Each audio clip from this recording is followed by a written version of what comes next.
Subscribe to our YouTube channel and press the bell icon to get the latest updates. Monika Bedi इस list में सबसे ऊपर है। सबको पता है कि मोनिका के संबंध गैंगस्टर अबू सलेम से था। मोनिका और अबू सलेम को 2002 में पुर्तगाल से अरेस्ट करके भारत लाया गया था। मोनिका को फर्जी दस्तावेजों का दोषी पाया गया था और उन्हें 4 साल की सजा हुई थी। सोनाली बेंद्रे साल 1998 में आपत्तिजनक तस्वीरों के आरोपों के चलते सोनाली को जेल जाना पड़ गया था।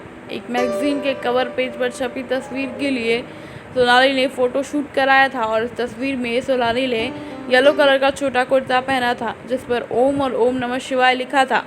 सोनाली पर धार्मिक भावनाएं आहत करने का आरोप लगा था। पायल रोहतगी हमेशा अपनी बेबाक राय सोशल मीडिया पर रखती हैं, लेकिन उनकी यह बेबाकी उनकी दुश्मन बन बैठी। नेहरू गांधी परिवार के खिलाफ अपमानजनक व शब्द व अभद्र टिप्पणी के लिए उन्हें अहमदाबाद में गिरफ्तार किया गया था और फिर कुछ समय बाद वो जमानत पर बाहर आ गई। ममता कुलकर्णी एक समय में फिल्म इंडस्ट्री पर छाई हुई थी। सेक्सी गर्ल ममता को अहमदाबाद के विकी से प्यार हो गया था। ममता खबरों में तब आई जब उन्हें और उनके पति ड्रग्स रैकेट में पकड़े गए थे।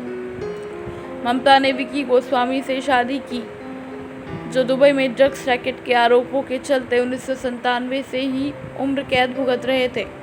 विकी ने जेल में ही ममता से शादी की और इस्लाम भी कबूला, जिसके चलते उन्हें सज़ा में माफ़ी भी मिल गई, क्योंकि यह माना जाता है कि अगर व्यक्ति अपने गुनाहों पर पछताता है और इस्लाम कबूल करता है तो वो सुधार के रास्ते पर है। ऐसे में विकी को महज 5 सालों में ही बरी कर दिया गया था।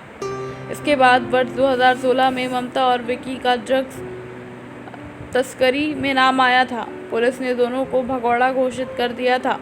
दोनों को केन्या में डिटेन किया गया था। बीच में ममता की खबर आई थी कि वो योगिनी बन गई हैं, लेकिन ड्रग्स तस्करी में फिर नाम आने के बाद ममता फिर गुमनाम सी हो गई। श्वेता बासु प्रसाद पहली बार तब लाइमलाइट में आई जब उन्होंने बतौर बाल कलाकार मकड़ी फिल्म में गजब का काम किया और उन्हें राष्ट्रीय पुरस्कार भी मिला। इसके बाद वो गुमनाम सी ही हो गई। फिर गलत कारणों से 2014 में खबरों में आई। पता चला कि काम ना मिलने के चलते वो वेश्यावृत्ति में चली गई और सेक्स रैकेट में पकड़ी गई।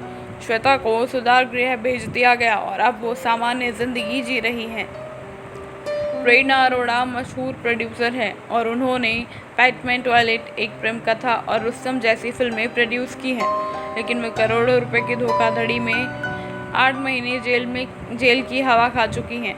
जानी मानी टीवी एक्ट्रेस अलका कौशल जो सलमान खान के साथ काम कर चुकी हैं, बजरंगी भाईजान में वो करीना की मां की भूमिका निभा चुकी हैं। उन्हें भी 50 लाख के चेक बाउंस मामले में जेल की हवा खानी पड़ी है। अलका फिल्म क्वीन में भी कंगना की मां का किरदार निभा चुकी हैं।